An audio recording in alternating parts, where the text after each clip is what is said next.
walnut stock and takes on a nice brown color when treated with linseed oil. As far as the best portion of the name is concerned, that's actually a Dutch derivative. There's a word boos, or bus, B-U-I-S-E, which loosely translates into English as iron tube for shooting. This is where you get things like the blunderbuss and the arquebus. These are, of course, weapons from an earlier time period. If you're at all familiar with a cartoon character named Elmer Fudd, he likes to carry around the one with a big cone on the top of it, and that was known as the blunderbuss. And about 150 years after the blunderbuss was a popular weapon, it was streamlined down to this version, updated, improved, if you will, to this version here. And the name then gets anglicized from bus to bess. So it's known as the Brown Bess.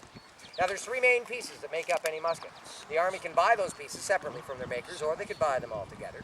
Typically they would buy them separately, they would assemble them at the Tower of London, inspect them to make sure that they work at the Tower of London, and then hand them over to the soldier as a completed package.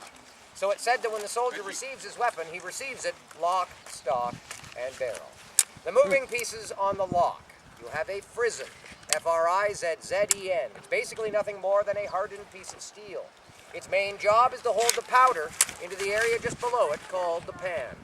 The other moving piece is the hammer, and in the jaws of the hammer you have a